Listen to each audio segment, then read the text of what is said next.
vamos a ver, vamos a ordenarnos con esto, ¿sí? Efectivamente, si no estoy mal, esto ocurrió en el trabajo, debe haber sido, en donde aparecía la casilla número 17 y todos me decían, mire, tiene ponderación. No.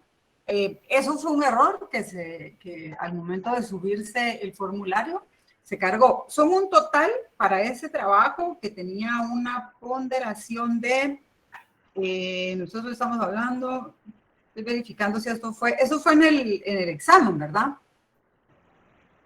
Sí, eso fue en el segundo parcial, licenciada. Sí, nosotros teníamos ahí 17 preguntas, ¿cierto? Sí, el examen tendría una valoración de 25 puntos.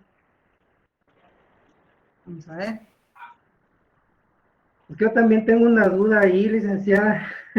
No sé si se la puedo plantear en dos preguntas. Solo quiero terminar con esta parte. Había una pregunta, tres preguntas directas. Eran la número 2, la número 14 y la número 16. Entonces esas yo las tenía que evaluar una por una porque el sistema no las ponderaba, que esas eran de casillas. Entonces yo tengo la opción, al momento de calificar, de ponerle esa ponderación. Como la número 2 tenía 2 puntos, subió a 3 puntos para poder cuadrar los 25 puntos que hacían falta para el examen final. O sea, yo se los dije a ustedes, disculpen, cuando se subió el formulario, en efecto aparece cargada una pregunta que no debe haber estado cargada, entonces yo voy a ponderar las que yo tengo que calificar. Y de hecho fue mucho más práctico así, porque hubo quienes pusieron 3 letras, ni siquiera frases completas, hubo quienes escribieron casi que el copy-paste del texto que yo les envío, y eso me dio chance a mí de poder hacer una ponderación. Algunos sacaron 1 punto en esa respuesta, otros sacaron 2, otros sacaron los 3. Pero los que requieran una revisión, por supuesto, en el reglamento de la facultad eso está considerado, solo sigan el trámite y con mucho gusto yo les voy a dar esa revisión. Solo no sé cómo les llegó a ustedes esa nota, porque lo que ya está cargado en la facultad es tanto la sumatoria del trabajo como del examen. De hecho, una buena cantidad de alumnos incluso están arriba de la zona. No sé qué es lo que están verificando. Ahora voy. Tengo algunas consultas en donde me dicen, mire, es que solo recibí esta nota. Bueno, pues vayan a la de la facultad porque ahí es donde están subidas las dos. Dime, Lenoshka, para terminar contigo. Disculpe, Leida, lo que sucede es de que en ver punteos en Classroom hay una opción que aparece ver punteos y ahí podemos ver la puntuación conforme el examen.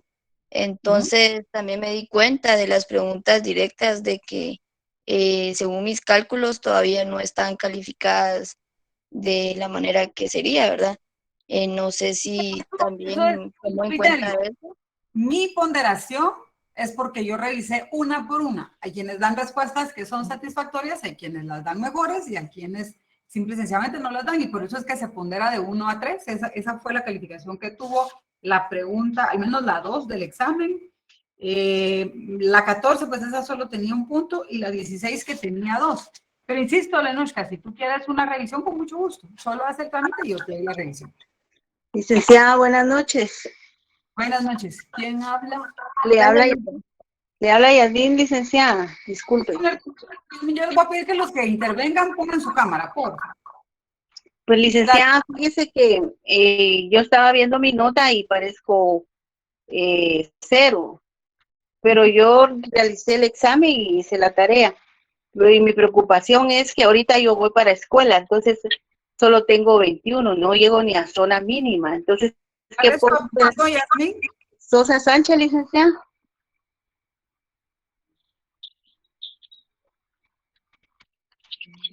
Qué extraño. Mira que te voy a buscar porque dentro de las notas no. Vaya, gracias, licenciada. Espérame, solo voy a tomar el dato, porque a mí, quienes no me aparecen, y de hecho era parte de lo que yo quería, que no me aparecen con nota, es Pérez Magaña, Carlos Alfredo, Buror Canteo, Héctor Rolando, Gramajo Porras, Kimberly Suseli, Ujú. Farfán Colindres, Claudia Araceli, Ortiz Yulisa, que no me parece ninguna. Sosa Sánchez Yasmín Iracema. Esa soy yo, licenciada. Ok. ¿Cuál es tu dirección de correo? Es Yasmín Sosa 16, Yasmín arroba Sosa, 16, ¿sí? arroba gmail.com. Ok, vamos a revisar, porque también yo ya envié la nota de otro compañero que no le aparecía la primera nota, Morales Giuseppe Andrés, entonces vamos a verificar la tuya. Gracias, licenciada. Al- Solo que, Caba- licenciada, que donde dice Yasmín, la N al final no tiene, solo dice Yasmín. Yasmín Sosa 16. Ajá, correcto. Ok, Gracias. Cabalmente, muy buenas tardes, licenciada, muy amable. Fíjese de que cabalmente de eso le iba a hablar, que ahorita acaba de mencionar mi nombre y efectivamente pues acabo de verificar la ponderación el listado de las ponderaciones y efectivamente pues no aparece mi ponderación del primer parcial. Entonces, bueno, le envié un... Tú eres Giuseppe, ¿verdad? Ajá, exactamente, Giuseppe Andrés Salgado Sí, me Morales. dijeron que ahora cuando cargan estas notas, con la nota que yo envié, aquí tengo tu nota ya, enviada a la facultad, ellos cargan tu nota, ¿vale? Ah, bueno, y eso se va a reflejar antes de del... Antes de que yo cargue el final, así es. Ah, bueno, muy bien. Muchas gracias, licenciada, muy amable. Con gusto. ¿Quién más? Licenciada, una pregunta, disculpe. ¿Los correos que uno le envía a usted le llegan a su correo? Es que yo tengo un correo, porque yo le escribí, pero no sé si, porque me rebotó el correo, no sé si le llegan. Sí, de hecho, por eso se los planteé ahorita, porque he estado leyendo los correos. Posterior a las notas, la verdad que no he recibido tantos, pero voy a verificar el tuyo. Yo lo que quiero que entiendan es que cada vez que, por ejemplo, yo les subo a ustedes un material y ustedes me dicen gracias o buenas noches o algo, eso para mí significa un correo. Entonces, a veces hay noches de 500 correos. Es complejo revisarlos todos, pero el tuyo, si tienes esas observaciones, Yasmín, yo voy a verificar en tu examen y en tu trabajo. A ver qué fue lo que pasó, porque no tienes ponderación. Va, muy bien, licenciada, muchas gracias. Bueno, Edilberto me parece que está pidiendo la palabra. Buenas noches, licenciada. Puedes poner tu Fíjese, cámara. ese es un punto. No tengo, la cámara no la tengo buena, entonces, Ok. disculpe. Sí, Edilberto, dime.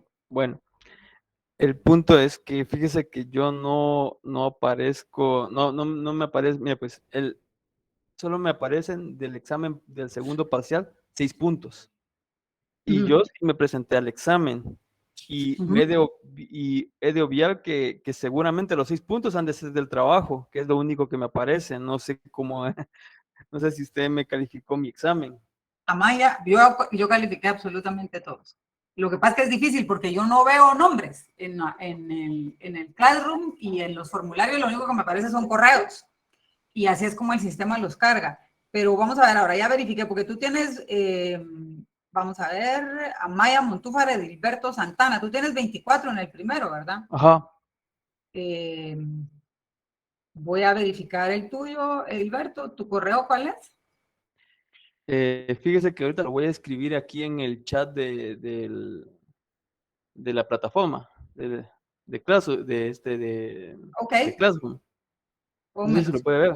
Para mí es mejor, es que estoy conectada con la clase, entonces, bueno, si lo puedes poner ahí, por Aquí está escrito en el mensaje de escriben todos los alumnos. Ok. Bueno, voy a verificar el tuyo para ver qué fue lo que pasó. Fíjese que el día del examen, bueno, yo pienso que eso ha de ser, ¿va?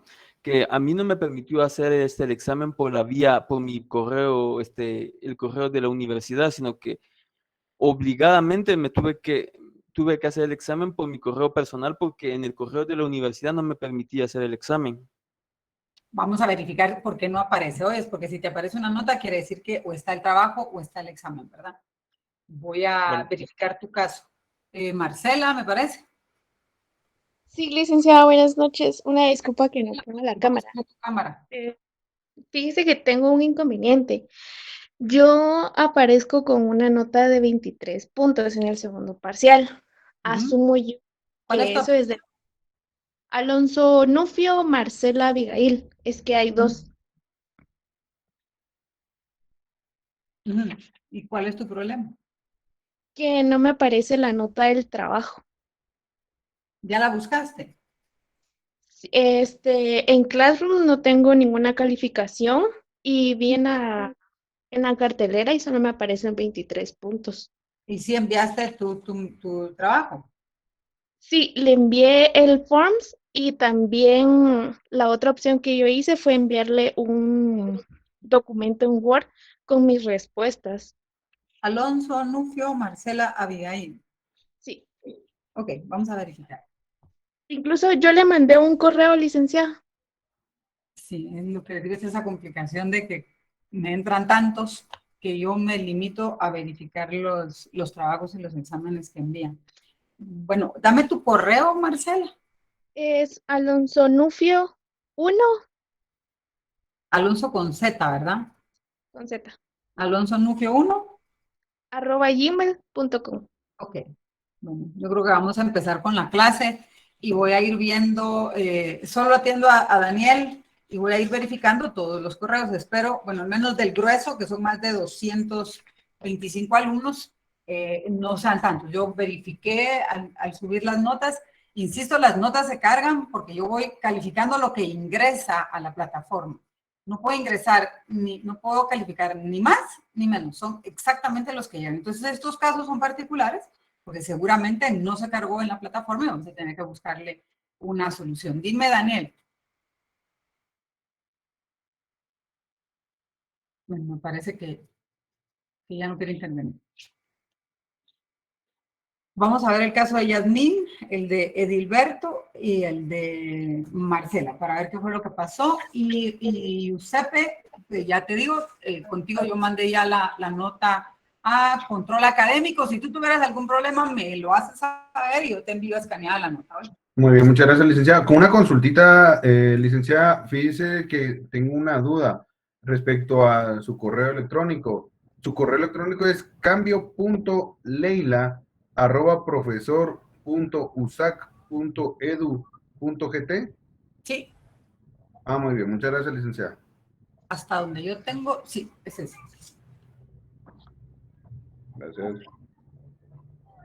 Y de las personas que mencioné no están tampoco en la clase, ¿verdad? Bueno, ya se están conectando más. Porque me aparecen varias personas que no tienen ni primer parcial, ni trabajo, ni segundo parcial. Entonces me imagino que alguien tiene ahí feedback si puede apagar su micrófono. Daniel, me parece que tú tienes abierto tu micrófono. También el micrófono. Buenas noches, licenciada. Disculpe con una pregunta. Sí. Daniel, tú tienes dos conexiones, ¿verdad? Porque es que hay una que nos da un retorno ahí. Sí. Ya. Ok. ¿Me escucha, licenciada? Sí. Fíjese que yo en el examen, segundo examen me sale que tuve una nota de 22, pero creo que no me sale lo de mi trabajo y sí lo entregué. Dame tu correo, por favor. Sería Daniel Chay, Ajá. 592 @gmail.com. Ok. Gracias. Yo, si ustedes lo pueden verificar en el Classroom, yo no los puedo ver ahí por su nombre, incluso ni siquiera el número de carnet. La única forma en la que puedo identificar las notas es con su dirección de correo. Entonces, por eso es que se los estoy pidiendo. Voy a hacer no todo lo posible. De hecho, el examen de lunes va a ser eminentemente de selecciones o de elecciones. No vamos a poner de desarrollo.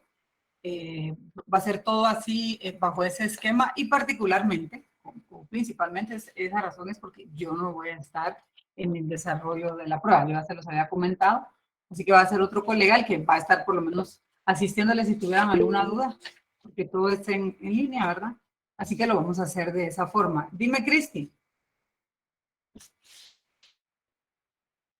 Bueno. No, Lick, disculpe por equivocación. Levante la mano. Perfecto. Porque, pues de hecho, la verdad es que el espacio de tiempo que tuvimos entre el segundo parcial y este examen final se nos acortó mucho. El programa de la segunda unidad fue algo grande. Ustedes van a recibir para que tengan ese compendio y de verdad si lo quieren como consejo, utilícenlo a posterior, utilícenlo cuando estén en sus... Bueno, cuando estemos en procesal constitucional nos va a servir, pero en sus clases de teoría del Estado, en sus clases de procesal también, todo este material les puede ir sirviendo igual que las presentaciones. Vamos obviamente a concentrarnos en lo que ya hemos visto de la 1 a la 5, la 6, que es lo que vamos a ver hoy, al terminar ya el organismo ejecutivo, el legislativo y el judicial, dentro de lo que señala la Constitución, un esbozo de los regímenes que se señalan en la Constitución Política de la República para que por lo menos podamos tener una capacidad de ubicarlos. En el texto que ustedes van a recibir, que es el del libro del doctor Pereira, Osorio y Richter, hay un desarrollo más amplio, de hecho, de estas figuras que vamos a ver hoy, que es sobre el régimen administrativo, la distribución administrativa, el régimen financiero, las entidades de poderes que existen dentro de la regulación constitucional, pero nosotros lo vamos a ver más desde la perspectiva práctica. Ya en la clase anterior habíamos conversado sobre la estructura que tiene la Constitución en cuanto a los organismos de Estado. Analizamos con un poquito más de profundidad el organismo legislativo, analizamos también parte del organismo ejecutivo, que es lo que tienen ahora en pantalla. En realidad en el texto constitucional ustedes no van a encontrar un desarrollo profuso de los organismos de Estado. Definitivamente eso van a tener que ahondar ustedes en el estudio teniendo sus normas de cada uno de estos organismos.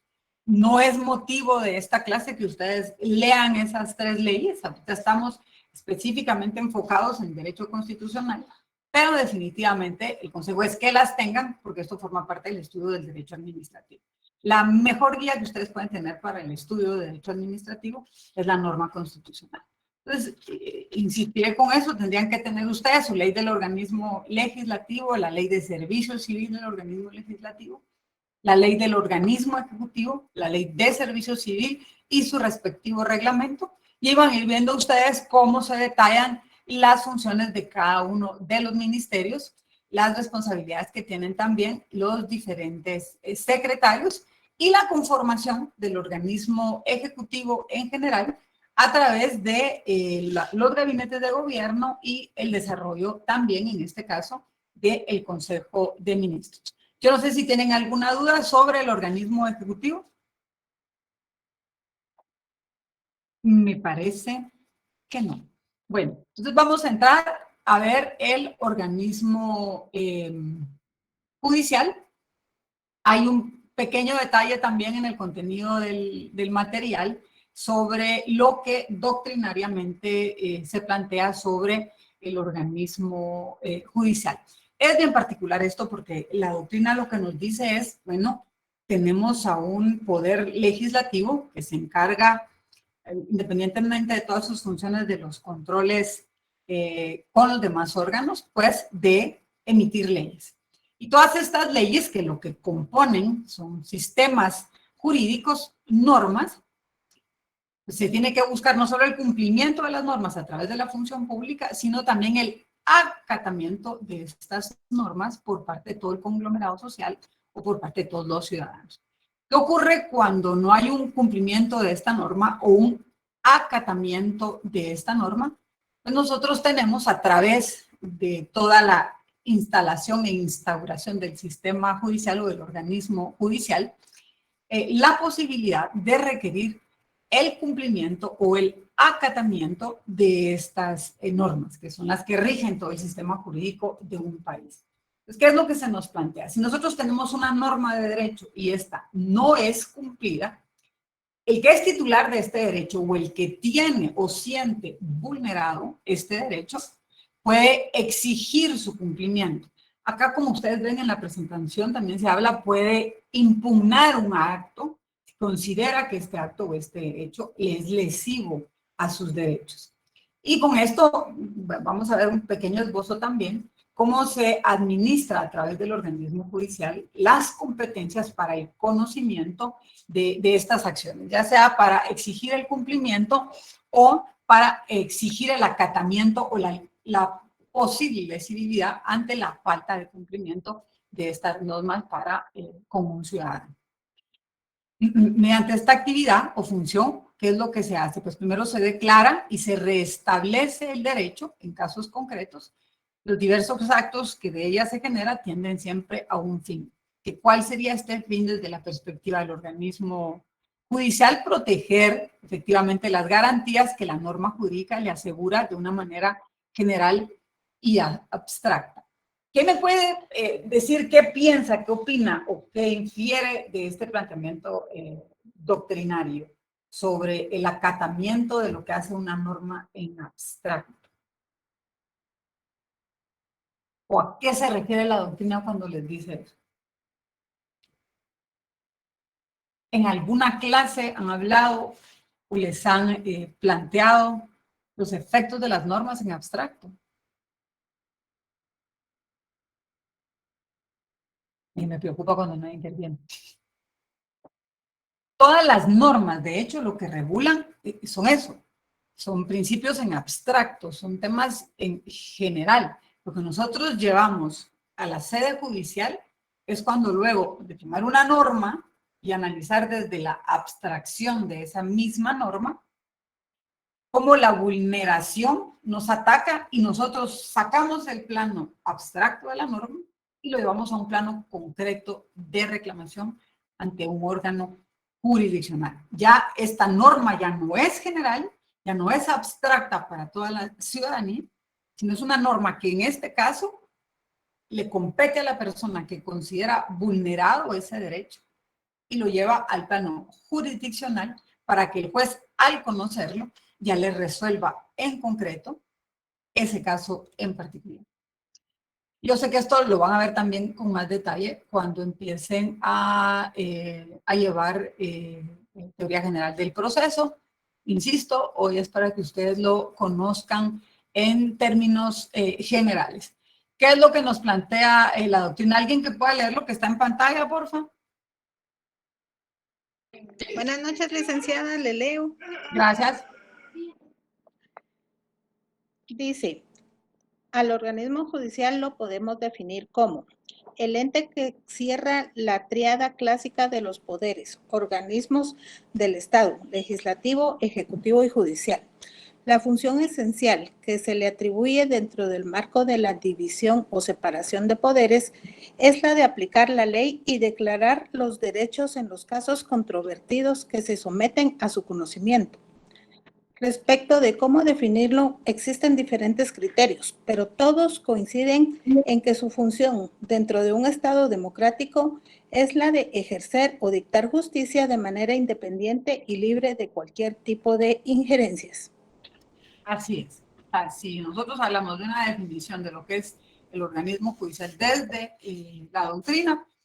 Yo considero que esta es la que nosotros podemos tener como más apegada. Está considerado dentro de esta triada de un Estado democrático y republicano. Dentro de estos tres organismos del Estado, el Ejecutivo, el Legislativo y Judicial, y su función esencial dentro de esta teoría de la separación de poderes es aplicar la ley y declarar el derecho en los casos controvertidos que son sometidos a su conocimiento. ¿Cómo encontramos nosotros en la Constitución política al organismo judicial dentro de lo que es el poder público? Miren, y aquí una observación para no solo esta clase, sino todas las demás, cuando les pidan en detalle, por ejemplo, en qué artículo se encuentra comprendido qué o cuál institución de derecho, lean bien la norma para ver en qué artículo empieza y en qué artículo termina. Yo se los decía a ustedes cómo se divide la Constitución en títulos, capítulos y secciones. De hecho, la Constitución es más práctica, porque hubo algunos que me ponían por decirle algo, capítulo cuarto, sí, pero ¿de qué título? O sea, si se van a atrever a no solo mencionar el artículo, porque nunca se les pidió capítulos ni títulos, y quieren extenderse un poquito, decir, bueno, es que está en el capítulo cuarto, sí, pero ¿de qué título? Entonces, siempre menciónenlo así, si es que lo van a hacer así. Y habrán normas que también les incluyan libros. Entonces, tendrían que decir libro, título, capítulo y sección. Insisto, si se atreven a hacerlo así. Si no, menciónenlo solo en artículos. Pero si lo van a hacer de esa forma, por favor, menciónenlo así. Entonces, en la Constitución Política, en el capítulo cuarto del título cuarto, que es el poder público, vamos a encontrar, lo habíamos mencionado también, que aquí tenemos básicamente 3 secciones. En los 3 organismos, este título cuarto se va desarrollando básicamente en 3 secciones por capítulo. Y la primera sección habla de las disposiciones generales del organismo judicial en cuanto a su independencia. Los 3 poderes del Estado son independientes uno del otro. En el artículo 203 van a encontrar ustedes la independencia del organismo judicial y la potestad de juzgar. ¿Recuerdan ustedes cómo vimos en el organismo legislativo la potestad legislativa? Encontramos acá, en el 203, la potestad e independencia del organismo judicial en cuanto a la impartición de justicia que se tiene. Son los tribunales de justicia los encargados de esta potestad de juzgar y además de promover lo que se juzga. ¿Qué más nos señala la norma constitucional, además de la independencia y potestad de juzgar del organismo judicial? Las condiciones esenciales de la administración de justicia, las garantías del organismo judicial, que son básicamente su independencia funcional, su independencia económica, la no remoción de magistrados y jueces, salvo casos específicos que señala la ley, y en este caso hablamos de la ley del organismo judicial, su propio procedimiento para la selección de su personal, el derecho de antejuicio que tienen los magistrados y los jueces, los requisitos que señala la norma constitucional para ser magistrado o juez, así como el periodo de funciones. A ver, ¿cuánto es el periodo de los magistrados? 5 años. Licenciada. ¿Dónde lo dice? En el artículo 208, licenciada. Perfecto. ¿Cuánto llevan los que tenemos ahora? Un mes, ¿no? ¿Cuánto? Creo que acabas de hacer elecciones, ¿no? Entonces llegarán un par de meses. Tache, fíjense, estuviéramos en examen presencial y tache. No, esto es bien particular. Si se van a las disposiciones transitorias, váyanse al artículo 24 de las disposiciones transitorias de la Constitución. Disposiciones transitorias y finales, y luego un capítulo 1 que habla de disposiciones transitorias. Si ustedes se van al artículo 24, que deviene de una reforma constitucional, van a ver cómo se modificaron los plazos para las instalaciones de estos organismos. ¿Lo ubicaron ya? Sí, licenciada. Por favor, Jamie, léete el artículo 24 en la literal A. Está bien, licenciada. Artículo 24, inciso A. El Congreso de la República, que se instale de conformidad con el artículo transitorio anterior, convocará dentro de los 3 días siguientes a su instalación a las comisiones de postulación previstas en los artículos 215, 217 y 233 de esta Constitución, para que en un plazo no mayor de 15 días procedan a hacer las postulaciones correspondientes. Ok, luego les dicen el B que el Congreso que se instale va a elegir a los magistrados de la Suprema y de los demás tribunales que se señalan en el 217. y también al Contralor General de Cuentas dentro de los 30 días siguientes de instalado el nuevo Congreso, fecha en que deberán tomar posesión los electos y en que terminan los periodos y funciones de los magistrados y Contralor a quienes se les deberá sustituir. Miren, ahí es de sentarse uno y hacer cuentas, porque fue una reforma y se convoca a la instalación de un nuevo Congreso, y este Congreso tenía que convocar a la comisión y ponerle los plazos para elegir no solo a la Corte Suprema de Justicia, a los 13 magistrados de la Corte Suprema de Justicia, a los magistrados que integran las salas de la Corte de Apelaciones y al Contralor General de Cuentas, los periodos se iban moviendo, digamos así, y los cambios se hacen, si yo no estoy mal, es entre el 16 y 18 de octubre. Esta Corte actual, y con esto hablo no solo de la Corte Suprema de Justicia, sino de los magistrados de sala, debieron de haber cambiado en octubre del año 2019.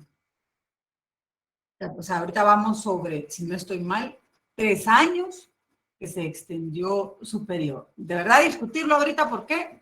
Es extremadamente largo y extremadamente complejo, porque tiene que ver con algunas resoluciones de la Corte de Constitucionalidad con las cuales personalmente no estoy de acuerdo. Pero sí ahí hubo una trastocada muy particular con el tema de los plazos, porque los plazos que señala la Constitución son plazos que se tienen que cumplir de manera fatal, no son sujetos a una interpretación distinta, y acá lamentablemente por inconvenientes que se tuvieron en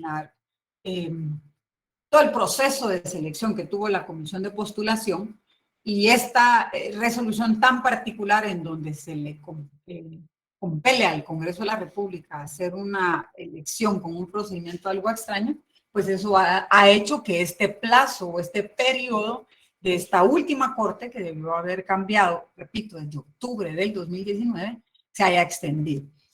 Para que no se asusten, no crean, ese no es un fenómeno chapín. Lo mismo está pasando en España. Hay un problema ahí también sobre la instalación de las cortes por interpretaciones de procedimientos y constitucionales. No es algo que solo ocurra acá, es complejo. Pero bueno, ahí nos habla sobre el periodo de funciones de los jueces y magistrados, así también como la facultad que tiene este organismo para el nombramiento de jueces y todo el personal auxiliar que se tiene, no solo a nivel de la judicatura, que es donde se ejerce la función jurisdiccional, sino también la función administrativa. Ya habíamos hablado con anterioridad de que estos organismos de Estado, aparte de tener esta función específica, en el caso del Congreso de legislar, y en el caso del organismo judicial, que es el de ejercer la jurisdicción, la competencia sobre el planteamiento de casos judiciales, pues también tienen una función administrativa, ¿verdad? Sobre el qué hacer de los nombramientos. Imagínense, tienen que rentar, tienen unidades donde ponen los juzgados, comprar vehículos, tener personal administrativo para todo este tema eminentemente administrativo del funcionamiento de este organismo. Tienen también la Ley de Servicio Civil del organismo judicial y un artículo, por favor, que necesito que me subrayen, que no, vamos a ver, no es que los demás no sean importantes, pero que independientemente de todo lo que tiene que ver con el organismo judicial, ese es uno de los, a mi consideración, más importantes. ¿Quién puede leer el artículo 211 constitucional, por favor?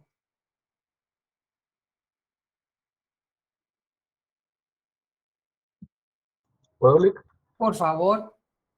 Instancias en todo proceso.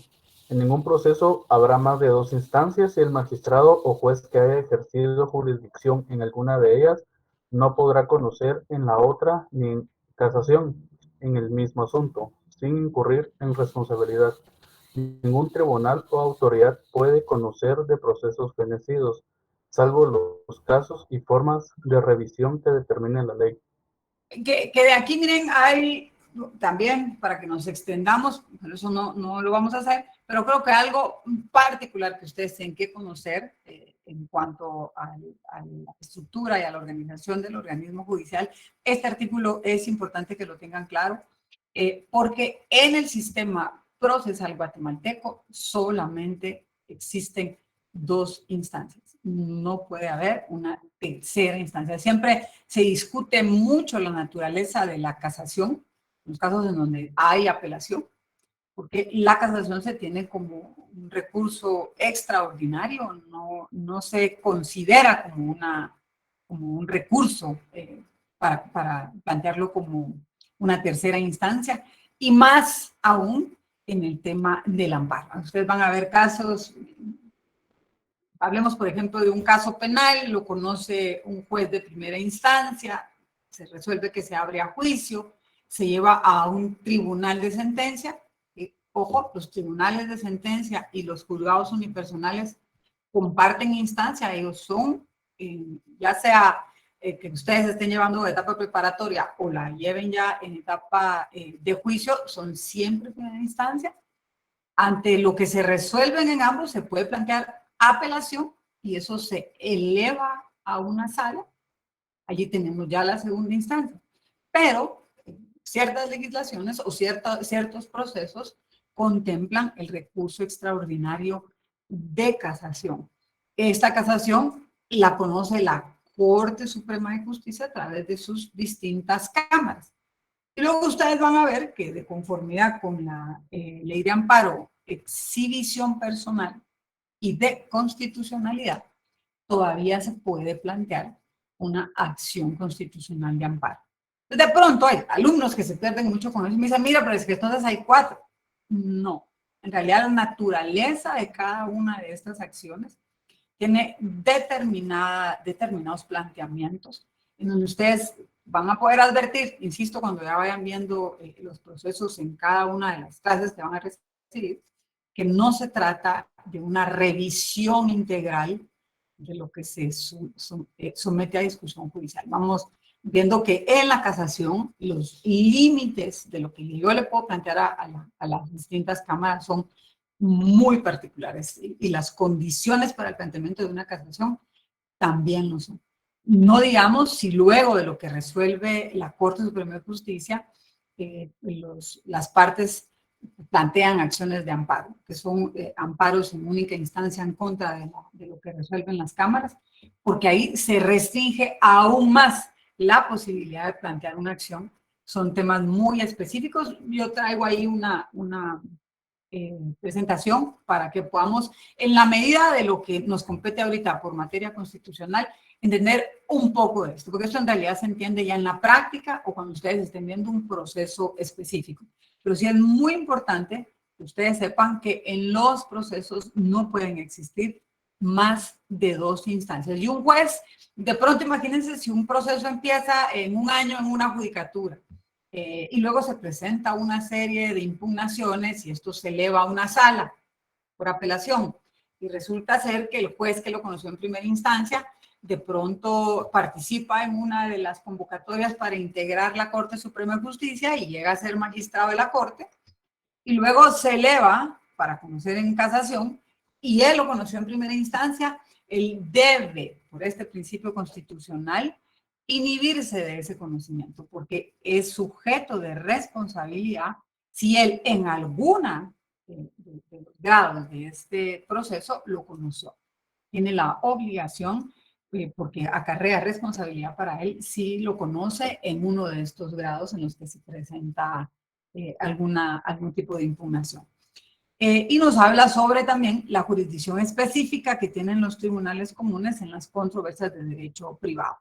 Un tema importante también es el presupuesto del organismo judicial. Nosotros conversábamos también en la clase anterior cómo existe este control desde el organismo legislativo, porque es el organismo legislativo el que aprueba este presupuesto de forma anual. Entonces cualquiera diría, bueno, qué complicado para el organismo judicial si está también ante esta posibilidad de que le vayan a limitar en su presupuesto. Por favor, alguien que lea el primer párrafo del artículo 203.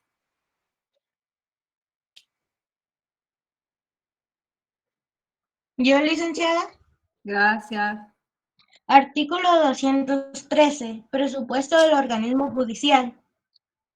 Es atribución de la Corte Suprema de Justicia formular el presupuesto del ramo. Para el efecto, se le asigna una cantidad no menor del 2% del presupuesto de ingresos ordinarios del Estado, que deberá entregarse a la tesorería del organismo judicial cada mes en forma proporcional y anticipada por el órgano correspondiente. Ok. Miren qué particular es esto. O sea, para evitar este tipo de controversias entre los organismos, la norma constitucional de previo le dice al Congreso, usted no le puede dar, por lo menos, no menos del 2% del total del presupuesto de ingresos ordinarios del Estado. ¿Por qué le dice no menos? Porque ese es el tope. O sea, definitivamente no le puede dar menos que eso, pero sí, de pronto, se hacen las justificaciones del caso y hay las previsiones del caso, se le puede dar más de eso. Pero una forma de resguardar el desarrollo normal de las funciones del organismo judicial es esta norma constitucional donde se le obliga al organismo legislativo a tener esa previsión dentro del presupuesto general de ingresos y egresos ordinarios para el año que se hace esta aprobación. Y además también el tema de que el organismo judicial pueda hacer propios los fondos privativos que se deriven de la propia administración de justicia, de la imposición de multas, la imposición de sanciones y cualquier otra circunstancia que dentro del desarrollo normal del organismo, pues ellos puedan cobrar y esto va a formar parte del presupuesto del organismo judicial.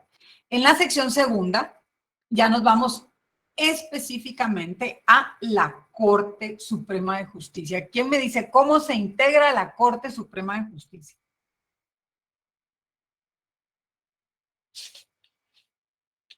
De 13 magistrados, licenciada, incluyendo al presidente y a las cámaras.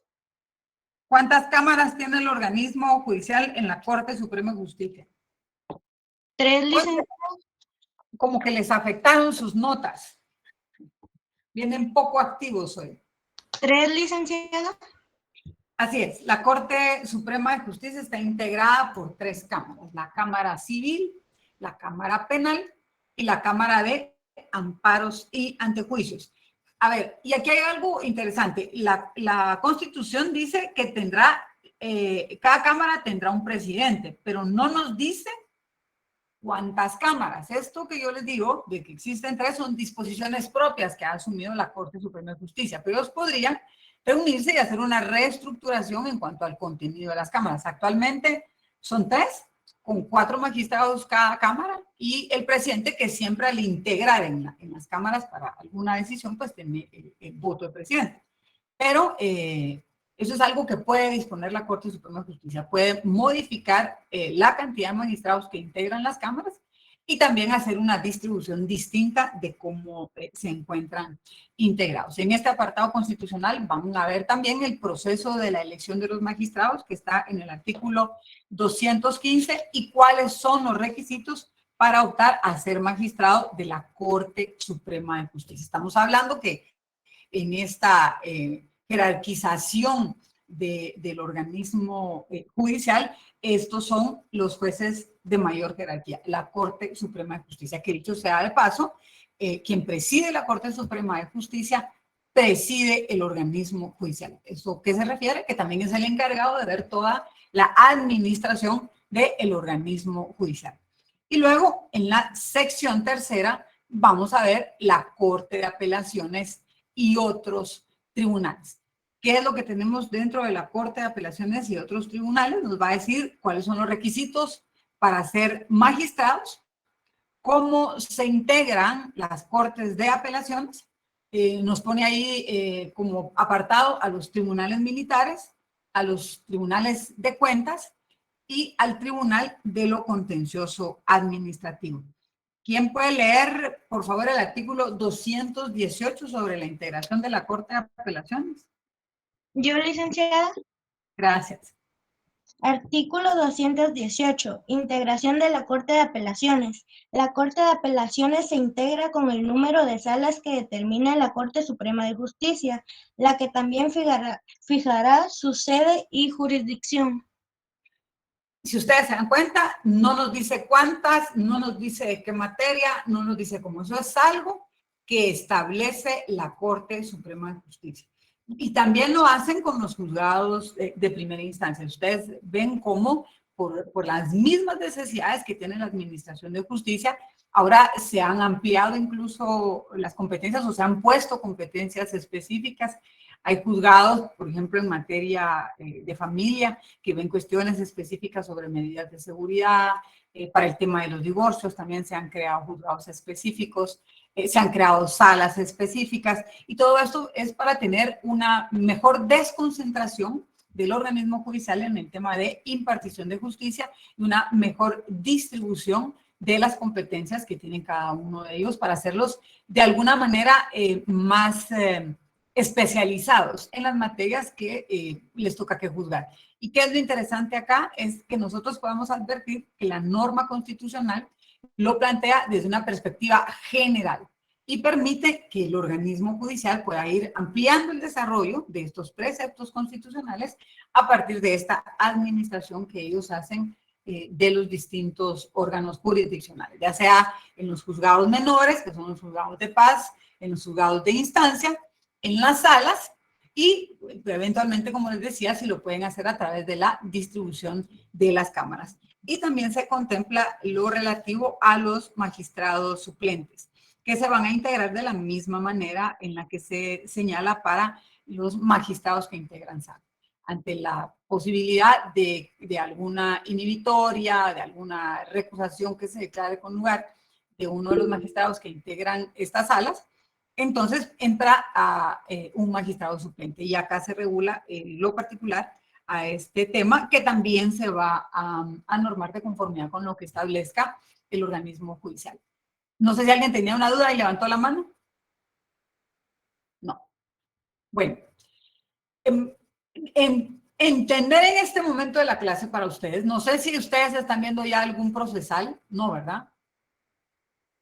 ¿Alguien que me diga si ustedes tienen alguna duda? ¿No? Okay. No, Lick. Bueno, pues en teoría el proceso lo van a ver ustedes. Si nos vamos específicamente al tema de administración de justicia, no hablamos del organismo judicial como un ente, sino específicamente al tema de la administración de justicia, ustedes van a tener que la Corte Suprema de Justicia se divide en estas tres cámaras que hablábamos, la Cámara Penal, la Cámara Civil y la Cámara de Amparos y Antejuicios. Y luego, en la misma estructura organizacional, van a encontrar a las salas de la Corte de Apelaciones. La Constitución nos plantea en el artículo, vamos a ver, en el artículo 221, lo relativo al Tribunal de lo Contencioso Administrativo. Insisto, si esto les sirve para el tema procesal, utilicen. Les voy a explicar ahora por qué el Tribunal de lo Contencioso está acá al mismo nivel que la sala de la Corte de Apelaciones. Debajo de las salas de la Corte de Apelaciones vamos a encontrar a los juzgados de primera instancia y también les explico ahora por qué el Tribunal de Cuentas se encuentra a este mismo nivel. Y luego encontramos a los juzgados de paz o juzgados menores.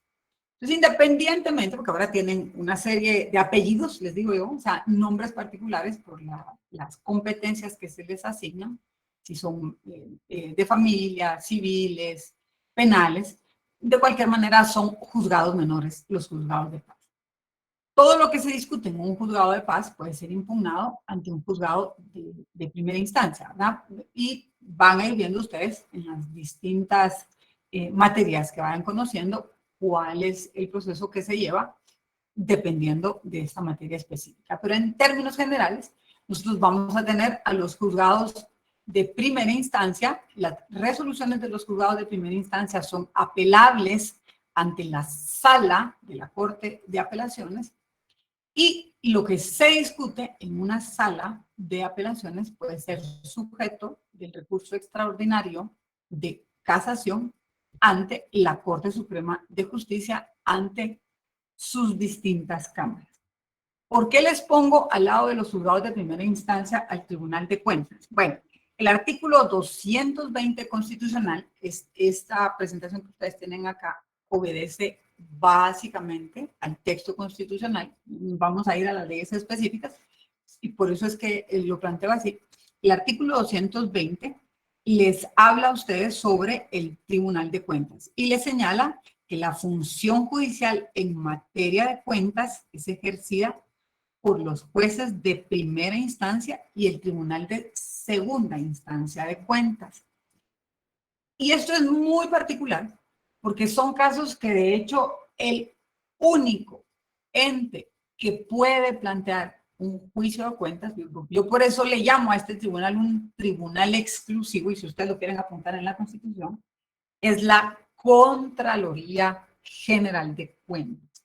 ¿Qué es un juicio de cuentas? No es más que un juicio de conocimiento en donde la Contraloría General de Cuentas lleva ante un juez de primera instancia, que en este caso es una jurisdicción muy particular, la reclamación de alguna pérdida pecuniaria a favor del Estado. Pero miren qué particular es este tribunal, y por eso es que está planteado así en la norma constitucional.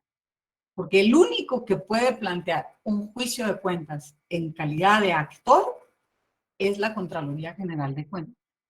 Y esa reclamación va única y exclusivamente en contra de funcionarios públicos. No tendría cómo la Contraloría cobrarle algo a un ciudadano, porque su control y fiscalización se hace sobre la ejecución del pecunio público. Entonces, ¿cuál es la regulación constitucional del Tribunal de Cuentas? El artículo 220 de la Constitución.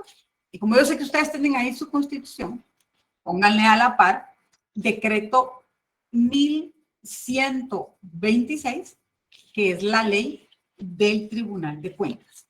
Esta ley es bien interesante, de hecho es de larga data, es de 1956, y sus primeros 32 artículos están derogados, porque estos eran inicialmente la ley de la Contraloría General de Cuentas. Se llamaba Ley del Tribunal de Cuentas y Contraloría General de Cuentas.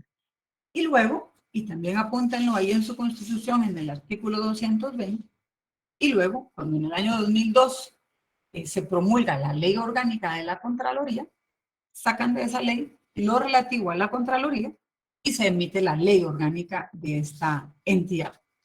Entonces, para que ustedes tengan ahí todas esas citas de leyes que les van a servir en los procedimientos específicos, pónganle por favor al 220, insisto, el decreto 1126, Ley del Tribunal de Cuentas.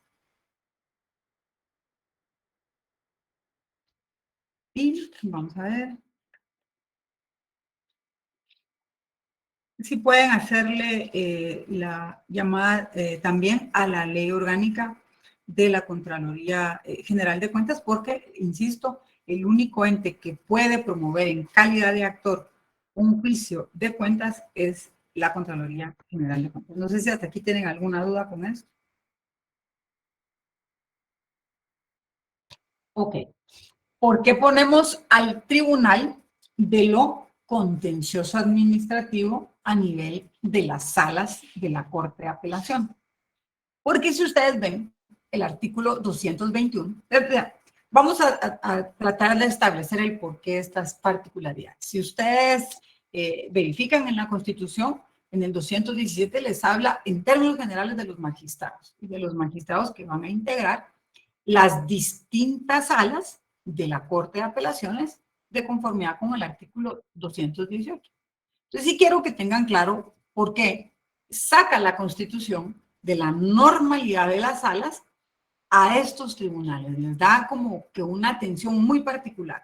Primero al Tribunal de Cuentas y luego al Tribunal de lo Contencioso Administrativo. Ahora, además tienen una designación distinta. Ahora no se llaman juzgados y salas, sino que tienen este nombre de Tribunal de Cuentas. Que en el tema de cuentas ustedes van a tener al juzgado de primera instancia de cuentas y al Tribunal de segunda instancia de cuentas. Pero tienen este tratamiento especial. ¿Por qué es especial? se los acabo de decir, porque su jurisdicción es como en implosión de la administración pública. Es solo la Contraloría General de Cuentas quien puede presentar un juicio de cuentas y solo demandando a un funcionario público que ha sido sujeto de un proceso de fiscalización y se puede advertir una pérdida de dinero que es del erario público, que dicho sea paso, no necesariamente sea en una actividad delictiva, porque si no esto se tendría que denunciar. Y luego, en el artículo 221, la Constitución también hace una mención particular de los tribunales de lo contencioso administrativo. Así que les pediría ahí que hagan la anotación de el decreto 119 del 96, 119-96, que es la ley de lo contencioso administrativo. No vamos a entrar en tanto detalle de esto, es solo para que ustedes tengan claridad de por qué es que tienen esta denominación particular en la Constitución. Ahora voy contigo, Jane. Y en particular acá en el decreto 119-96, el artículo 18, que nos señala que los tribunales de lo contencioso administrativo conocen en única instancia los procedimientos que son sujetos a su conocimiento. Dime, Jane. Licenciada, solo era para el decreto del Tribunal de Contencioso Administrativo, licenciada, ¿lo podría repetir, por favor? Okay. Solo que no se llama, el decreto no es del tribunal, el decreto es de la ley de lo contencioso administrativo y es el 119-96. El artículo 18 es el que empieza a regular lo relativo al proceso contencioso administrativo. Entonces, tienen esta particularidad estos dos órganos jurisdiccionales, el Tribunal de Cuentas y el Tribunal de lo Contencioso, porque junto con los tribunales militares, que pues ahí eso es básicamente cuando se argumenta el tema del tribunal militar es por el fuero particular que tiene la milicia, ¿verdad? Pero estos dos salen de esta lógica de las salas y de los juzgados de primera instancia, porque la Constitución les da un tratamiento especial, ¿verdad? Los denomina y les reconoce esa participación dentro de la estructura del organismo judicial. El conocimiento de cada uno de ellos, ustedes los van a ir viendo en las cámaras de la Corte conocen los recursos de casación, acciones de amparo, y también son las que le dan trámite a las interposiciones de los antejuicios, de las acciones de antejuicio, dependiendo, y en esto también tienen que tener su ley en materia de antejuicio, dependiendo quién es el funcionario que va a ser antejuiciado, pues así es el conocimiento en el cual se distribuye por parte de la Corte este conocimiento. Habrán casos que conozcan salas, habrán casos que conozcan juzgados, habrán casos que tiene que conocer el Congreso y esto se remite para que sean estos distintos organismos o estas distintas instancias las que conozcan del trámite para determinar si hay o no lugar para el retiro de la inmunidad de este funcionario que goza de este derecho para poder someterlo a un juicio. O sea, decirles de manera cerrada, todos los antejuicios los conoce la Corte Suprema de Justicia, no es así. Ustedes tienen que ir a la ley en materia de antejuicio y ahí van a ver cómo la competencia para conocer, dar trámite al proceso, al trámite del antejuicio, para determinar si existe lugar a formación de causa, pues va a depender de qué funcionario es al que se le está presentando. Qué bueno que les gusta mi gato. Y las salas que conocen de las apelaciones y de acciones de amparo. En el caso de los tribunales de lo contencioso administrativo, pues lo que ellos conocen es del proceso contencioso administrativo en única instancia. Y lo que van a encontrar ustedes fuera de este esquema, porque de hecho no forma parte del organismo judicial, pero sí conoce en apelación de las acciones de amparo, es decir, las apelaciones de las acciones de amparo y las acciones de amparo que en única instancia se presentan contra los tres organismos de Estado, es la Corte de Constitucionalidad. Cualquier apelación de amparo se conoce en la Corte de Constitucionalidad. Y los amparos, las acciones de amparo de conformidad con la ley de amparo, exhibición personal y de constitucionalidad. En Guatemala tiene un sistema de control constitucional difuso y en apelación concentrada. ¿Por qué difuso? Porque lo conocen los jueces dependiendo de quién sea la autoridad reclamada. La Corte de Constitucionalidad conoce en única instancia, en amparo directo, únicamente si se presenta contra el organismo judicial, el organismo legislativo o el organismo ejecutivo. En contra de estos tres organismos, si se presenta directamente allá, y obviamente no hay apelación. Lo conoce la Corte en única instancia. Y en todos los demás procesos de amparo, lo que conoce la Corte de Constitucionalidad son las apelaciones. Yo les insisto, no es una clase de teoría del proceso, ni estamos viendo un proceso en específico, es básicamente cómo está diseñado en la Constitución estas competencias. Se desarrollan después en las normas ordinarias. Así que, por favor, esto lo van a ir viendo ustedes en cada una de sus normas. Y ya con eso terminaríamos los tres organismos de Estado dentro del libro cuarto del Poder Público con sus 4 capítulos. El capítulo 1, que es el ejercicio del poder público. El capítulo 2, que es el organismo legislativo. El capítulo 3, que es el organismo ejecutivo. Y el capítulo 4, que es el organismo judicial. Dentro de este diseño constitucional que tenemos y la estructura y organización del Estado, también se encuentran órganos que en la doctrina se les llama órganos extrapoder. En la Constitución ustedes no van a encontrar que tengan esa designación. Pero obviamente, como no forman parte de esta triada de organismos, se les da ese nombre en la doctrina. Tenemos a la Corte de Constitucionalidad, y van a seguir diciendo esta vieja es necia, pero por favor tengan sus leyes. Estudiar derecho constitucional no es solo tener la Constitución, sino tener todas las normas que se derivan de este estudio que ustedes hacen de la Constitución. Entonces es básico, ahí sí es fundamental que a la par de la Constitución tengan la ley de amparo, exhibición personal y de constitucionalidad. ¿Por qué? Es la norma que rige todos los procedimientos que se llevan en la Corte de Constitucionalidad, que es uno de los órganos que están considerados como órganos extrapoder. ¿Qué otro tenemos? Al Tribunal Supremo Electoral. Y con eso tienen que tener su ley electoral y de partidos políticos. Fundamental no solo porque es un órgano extrapoder, sino porque también, junto con la ley de amparo, es una de las leyes de rango constitucional por ser emitida por la Asamblea Nacional Constituyente. ¿Qué otro órgano tenemos como extrapoder? Al Procurador de Derechos Humanos. ¿Y qué norma tenemos que tener con el procurador? ¿Quién me dice? No, hoy de verdad vienen sin ganas,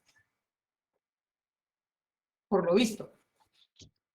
A la ley de la Comisión de Derechos Humanos del Congreso de la República y del Procurador de Derechos Humanos. Recuerden que la figura del Procurador de Derechos Humanos es una comisión del Congreso de la República para verificar y establecer seguimiento del cumplimiento de los derechos humanos que se encuentran contemplados en la Constitución. ¿Qué otro órgano tenemos acá extrapoder? A la Contraloría General de Cuentas. Y con esto tienen que tener a la mano la ley orgánica de la Contraloría General de Cuentas, y yo les diría, no solo la ley orgánica de la Contraloría, sino también la ley de probidad y responsabilidad de funcionarios y empleados públicos. ¿Por qué les digo esto? Porque el órgano encargado de la verificación de la ley de probidad, del cumplimiento de la ley de probidad, y del seguimiento de la ley de probidad del funcionario público y empleado público es la Contraloría General de Cuentas. Entonces son dos normas que tienen que tener juntas. Las funciones las ejerce el mismo ente y el control y fiscalización, no solo en materia de fiscalización de cuentas, sino también de probidad, la lleva la Contraloría General de Cuentas. Y tendríamos como cuarto al Ministerio Público, que desde la perspectiva constitucional está planteado como el encargado del monopolio en el ejercicio de la acción penal pública. ¿Qué es lo que tiene que tener al lado de la Constitución? La ley orgánica del Ministerio Público. Que obviamente las funciones que él tiene directamente desarrolladas con los procedimientos penales. No sé si hay alguna duda hasta acá. Bueno, seguimos. Dentro de los tres organismos, uno de los planteamientos que tiene la cátedra es el control intraorgánico, que es lo que ocurre hacia adentro de los distintos organismos. En la doctrina se plantea que el organismo legislativo tiene como dos controles intraorgánicos básicos: el procedimiento legislativo y las mayorías calificadas. El procedimiento legislativo, porque si bien es cierto, es dentro de su potestad legislativa, sus funciones principales es la de promulgar leyes. Esta promulgación de leyes tiene todo un procedimiento, ya lo habíamos conversado, la integración de las comisiones, las discusiones internas que se hacen sobre estas iniciativas de leyes, y dependiendo de la naturaleza de estas leyes, quienes las proponen y en este ejercicio parlamentario tienen que buscar consensos políticos para poder tener las mayorías que, dependiendo de la naturaleza de esa ley, se necesitan para poder aprobarlas. Entonces, esto es lo que nosotros vamos a encontrar dentro de los controles intraorgánicos que tiene el organismo legislativo. En el organismo ejecutivo, en realidad, hablar de un control intraorgánico es, si bien complejo, yo me atrevería a decirles que incluso falaz. Porque si hablamos del refrendo ministerial, que no es más que la necesidad jurídica de que todas las actuaciones de la presidencia o del presidente vayan signadas por el ministro del ramo, también no es que muy difícilmente, si al menos yo no he advertido una circunstancia de estas, un ministro no va a estar de acuerdo con una política que se dirige desde el Ejecutivo. Además de que los puestos de ministros son puestos de libre remoción y de nombramiento directo. Si un presidente gira una instrucción a un ministro y este ministro no está de acuerdo o está en franca contravención y no da razones suficientes de no estar de acuerdo con esa instrucción, igual el cambio de un ministro es directo. Creo que insisto, aunque la doctrina lo plantea como un control interno y que tenga que ir firmado por un ministro, no es algo que aplique tanto como lo que ocurre con los controles intraorgánicos que tenemos en los demás organismos, pero es básicamente eso. Siempre el presidente y sus actuaciones tienen que ir acompañados del refrendo de un ministro.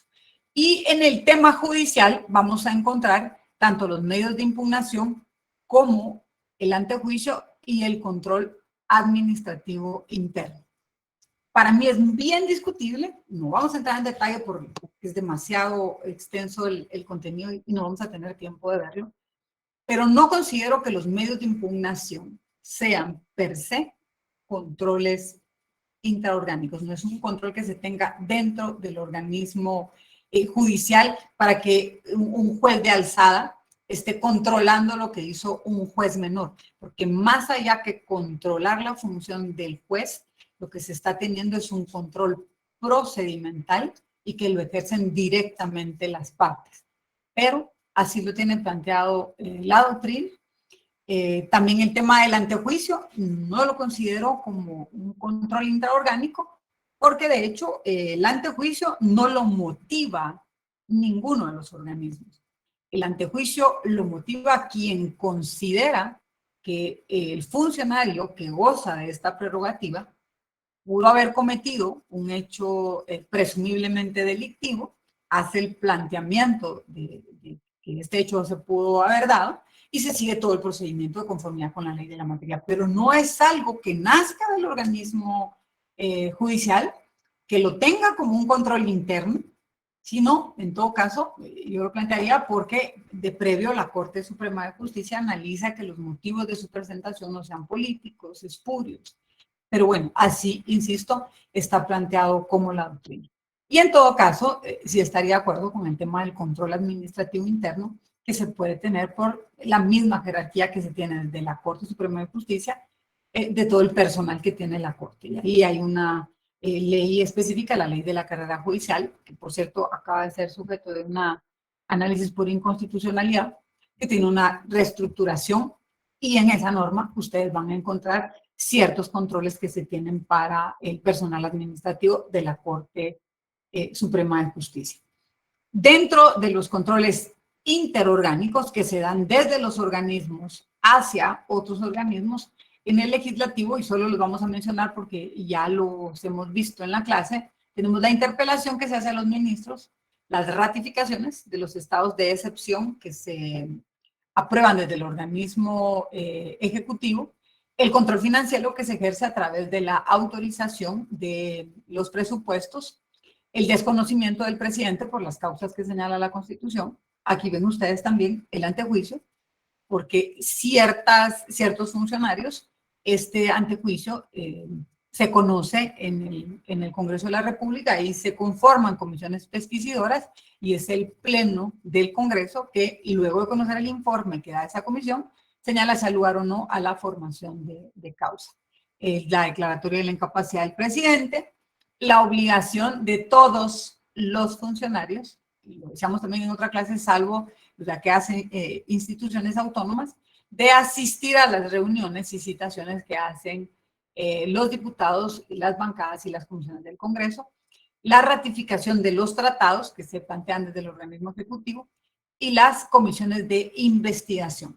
Además, el Congreso de la República, por mandato constitucional, es quien convoca a elecciones y como el Congreso de la República es el que nombra, luego de que le remiten un listado por parte de la Comisión de Postulación al Contralor, también es el Congreso el que tiene la facultad de destituir al Contralor y en este caso también al Procurador de Derechos Humanos por ser un comisionado del Congreso de la República. Dentro del organismo ejecutivo tenemos este control interorgánico del veto que se ejerce ante el procedimiento legislativo, también lo vimos profusamente, y este tema del indulto, que algunos lo consideran un control interorgánico que se tiene sobre el organismo judicial. Yo recuerdo que también en una clase conversamos sobre estos procedimientos de indultos y amnistías, y cómo ahora tenemos ya un buen tiempo de que no se conoce de esta materia, de estos procedimientos en materia penal. Y dentro de los controles interorgánicos en el organismo judicial, el control de constitucionalidad y el antejuicio. Aquí es de esto interesante, que, pues, al menos para que les quede claro, el organismo ejecutivo, con esto hablo del Consejo de Ministros y la figura presidencial, en ningún momento conoce ni del trámite, ni de conformación de comisión, ni de informes para declarar o no procedente o no en materia de antejuicio. Esto lo van a encontrar únicamente a nivel del organismo legislativo y del organismo judicial, y la ley de la materia, que es la ley en materia de antejuicio, es la que rige y determina las distintas competencias para conocer de estos procedimientos. En cuanto a la unidad 6, que es en la que nos vamos a quedar cortos, solo los vamos a mencionar, la estructura y organización del Estado. Tenemos el régimen político electoral, que lo que nos menciona la Constitución es la libertad de formación y funcionamiento de toda la estructura electoral del Estado. Por favor, tienen que tener su ley electoral y de partidos políticos. Aquí ya estamos en el título 5 de la Constitución, en el capítulo 1. Este es el artículo 233, la estructura y organización del Estado, en el capítulo 1, régimen político y electoral. ¿Por qué no lo vamos a ver a profundidad? Primero, porque no nos da tiempo. Pero segundo, porque la Constitución lo tiene contemplado en un artículo. Esta no es una clase de derecho electoral. Y vamos a ver el procedimiento. En el documento que yo les mande va a estar más desarrollado, pero no se los voy a poner en el examen. Es solo para que ustedes conozcan en cuanto a estructura cómo está dividido la Constitución. Y en este libro 5 arranca la estructura de organización del Estado con este régimen político. Yo les decía a ustedes, impriman estas presentaciones y vayan poniendo ahí en el estudio que hagan en qué artículo está comprendido. Entonces iniciamos, insisto, con este régimen político electoral. Después van a ver en la estructura y organización del Estado el régimen administrativo. En esta división del régimen administrativo, ustedes van a tener primero cómo se divide el territorio en departamentos y municipios. Saben que los municipios se dividen en aldeas, caseríos, pero bueno, a nivel constitucional lo que nosotros tenemos planteado es departamentos y municipios.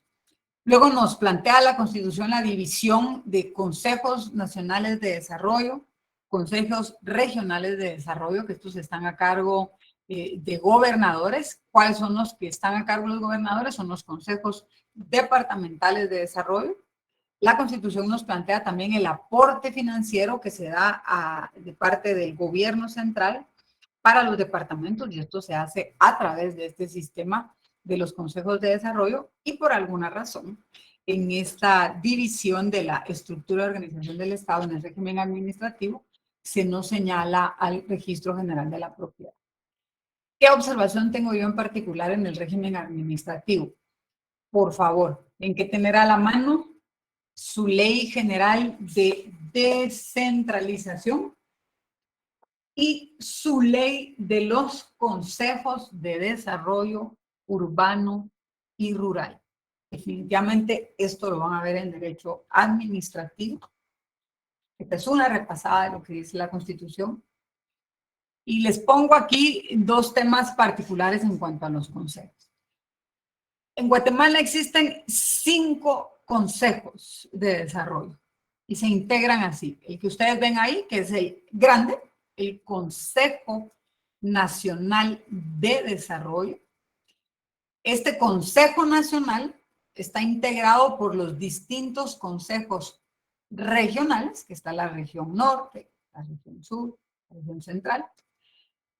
Y a su vez, estas regiones pues están integradas por los departamentos que están en las distintas regiones. Y ahí es donde ustedes van a ver el Consejo Departamental. El Consejo Departamental es el que se encuentra a cargo de un gobernador. Pero en la Ley de Consejos de Desarrollo Urbano y Rural, ustedes van a encontrar los otros 2 consejos que integran todo este Sistema Nacional de Desarrollo, que es el Consejo Municipal de Desarrollo y el Consejo Comunitario de Desarrollo. Esa es la perspectiva que tiene la norma constitucional para la descentralización y desconcentración de la función pública, para que toda esta función que tiene el organismo ejecutivo llegue a todo el país. Lo que se plantea es la desconcentración y descentralización de la inversión. Y pues el planteamiento que hace el constituyente y que luego se desarrolla en estas 2 leyes, la ley del consejo, la ley de los consejos de desarrollo, que es el decreto 11/2002, y la ley general de descentralización, que es el decreto 14/2002, pues nos dan este planteamiento, poder trabajar a través de un consejo nacional, regional, departamental, municipal y comunitario. La organización comunitaria se concentra luego en la organización municipal. Los municipios se concentran en el departamento del cual ellos forman parte. Estos departamentos en un conglomerado que es su región, y luego las regiones en un consejo nacional. A partir de ahí se diseñan y se estudian políticas públicas y se hacen los planteamientos para la distribución del presupuesto general de ingresos y egresos a las distintas áreas de influencia que se tiene dependiendo de la política pública que se esté desarrollando. Eso es en cuanto a al régimen de distribución administrativa o régimen administrativo, que es el capítulo 2 del título 5. En esta misma estructura de organización, en el capítulo 3, van a tener el régimen de control y fiscalización, que no son más que 4 artículos, si no estoy mal, 5 artículos, que nos hablan sobre la Contraloría General de Cuentas. ¿Qué tenemos de la Contraloría General de Cuentas? Pues ya se los mencionaba, por favor. la Ley Orgánica de la Contraloría General de Cuentas y la Ley de Probidad y Responsabilidad de Funcionarios Públicos. ¿Qué nos dice la Constitución? ¿Qué es la Contraloría? ¿Cómo se elige al Contralor? ¿Cuáles son sus requisitos? ¿Y cuáles son las facultades del Contralor? Volveré a hacer esta salvedad porque en el documento que ustedes reciban van a tener más desarrollado estas instituciones, incluso a detalle cuántos subcontralores tiene la Contraloría, un poquito de historia, igual van a encontrar de las otras instituciones, pero obviamente nosotros nos vamos a focalizar en lo que dice la Constitución. Esto es para que ustedes los tengan como una referencia doctrinaria. Ese es el capítulo 3. En el capítulo 4 de este título 5 de Estructura de Organización del Estado, en el régimen financiero, van a encontrar el Presupuesto General de Ingresos y Egresos. Recuerden, este Presupuesto General de Ingresos y Egresos del Estado es un decreto anual que emite el Congreso, aprobando ya después de todas las discusiones el anteproyecto, el proyecto que envía el organismo ejecutivo que consolida los presupuestos de todas las instituciones del Estado, y eso es lo que el Congreso hace, aprobar después de todas estas discusiones este presupuesto a través de un decreto. Pero tenemos una ley que es una ley permanente, esta no tiene esta característica de anualidad del presupuesto, es una ley permanente que es la Ley Orgánica del Presupuesto y está contemplada en norma constitucional.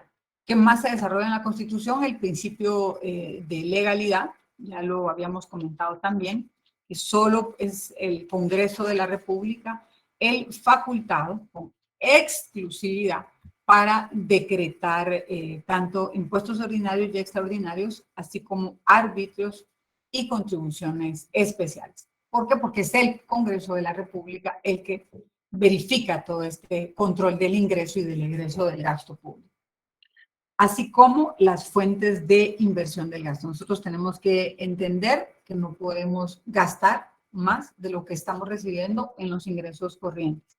Ya discutimos también en la clase pasada todo este tema de la rendición de cuentas que se hace ante el Congreso de la República por parte del organismo ejecutivo y por parte también de la Contraloría General de Cuentas, luego de verificar toda la ejecución presupuestaria anual. Esta es una súper repasada. Y vamos a poner acá en conjunto a los que nos restan de estos regímenes que están en la Constitución. Vamos a poner juntos al capítulo 5, que es el Ejército, al capítulo 6, que es el Ministerio Público y la Procuraduría General de la Nación, y al capítulo 7, que es el régimen municipal. En el Ejército no tenemos más que su integración, organización y sus fines, de algunas prohibiciones y requisitos, y todo esto lo van a ver ustedes en la Ley Constitutiva del Ejército. Ven cómo de la lectura de la Constitución tenemos un rosario de normas, que insisto, no las vamos a ver en el examen, ni se las voy a plantear en el examen, es solo para que ustedes vayan haciendo ya todo su compendio de normas para derecho administrativo. Y en cuanto al Ministerio Público y Procuraduría General, pues la dualidad que se plantea en el capítulo 6, en el artículo 251, nos habla del Ministerio Público y sus funciones, así como de la elección del fiscal general. Y en el artículo 252, la Procuraduría General de la Nación. Con esto, ¿qué tienen que tener ustedes? El decreto 40-94, que es la ley orgánica del Ministerio Público, y el decreto 512 del Congreso, que es la ley, en aquella época se llamaba Ley Orgánica del Ministerio Público y ahora es la ley de la PGN. Y les cuento rapidísimo, porque antes la Procuraduría General ejercía también la función de fiscalía. Cuando se hace la modificación del Código Procesal Penal y del Procedimiento Penal y se vuelve un sistema acusatorio, estas funciones del ejercicio de fiscalía se le dan al Ministerio Público y Fiscalía General y se convierte en un órgano independiente, autónomo, con un monopolio de la función y el ejercicio de la acción penal pública. Por eso es que si ustedes ven este decreto 512 del Congreso, van a ver que se llama también Ley Orgánica del Ministerio Público, pero todas las funciones de fiscalía fueron expoliadas de esta norma y fueron trasladadas con sus consabidas matizaciones al decreto 4194, que es la Ley Orgánica del Ministerio Público.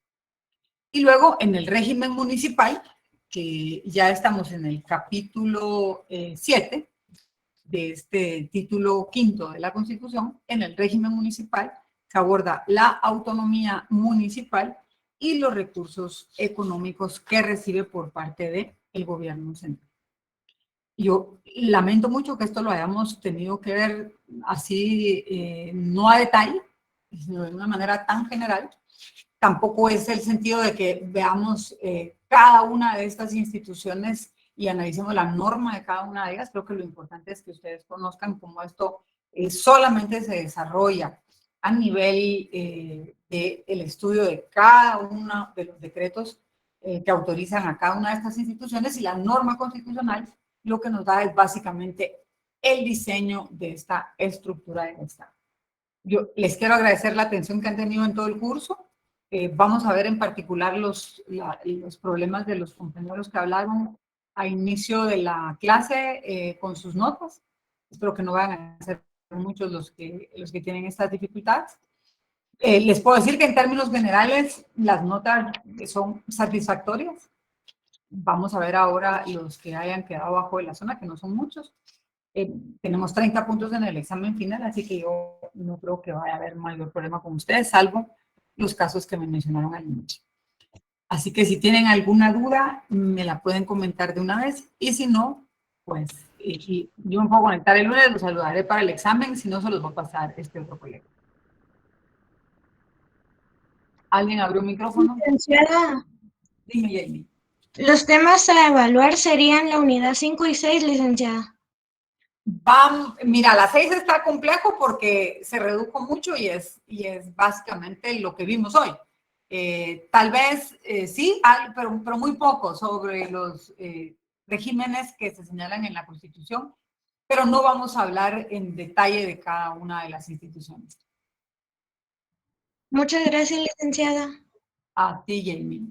Y los que tienen estos problemas con sus notas, voy a verificar en los correos, y los que quieran pedir revisión de su nota, no hay ningún problema. Dime, Fernando. Gracias, buenas noches. Yo no tuve la oportunidad al principio de la clase de comentarle, pero yo también tuve inconvenientes con lo de la nota. A mí solo me aparece reflejado 16 puntos, que es lo de que aparece en Classroom. Y ahí le mandé un correo electrónico indicándole lo mismo y adjunté capturas de pantallas de donde aparece en Classroom. ¿Cuál es tu correo, Fernando? Fernando Grajeda, 1408. Fernando Grajeda. 1408. Sí. @gmail.com. Ok, vamos a verificar entonces el tuyo. Muy amable, gracias. Correo, ok. Gracias a todos, entonces, y me van a disculpar, voy a ir leyendo sus correos porque son muchos, pero estos que tienen problemas, pues los vamos a tener de manera particular. Gracias a todos, insisto, y por favor, lean. Alejandro, ¿tú pediste la palabra? Gracias, licenciada. Se cuida y feliz noche. Gracias, igualmente a ustedes, que estén muy bien. Buenas noches. Gracias, Ligda, por este semestre. Muy amable. A ustedes, que estén muy bien. Gracias, licenciada. Feliz noche. Muchas gracias por todo. Todos ustedes también, pásenla bien y estudien para los finales. Gracias por todo, licenciada. Feliz noche. Se cuida. Igualmente, gracias, que esté muy bien. Gracias Feliz por noche, todo, Linda. licenciada. Feliz noche. Muchas a todos. Buenas noches, licenciada. Buenas noches, licenciada. Buenas noches. Licenciada, yo le comenté que ya no me voy a examinar a su examen, ¿verdad? Yasmín. Sí. Ajá, voy a ir a la escuela. Sí, y tenemos problema con tu nota también, ¿verdad, Yasmín? Entonces lo voy a verificar hoy. Va, está bien, licenciada. Muy amable. Feliz noche. Bueno. Feliz noche.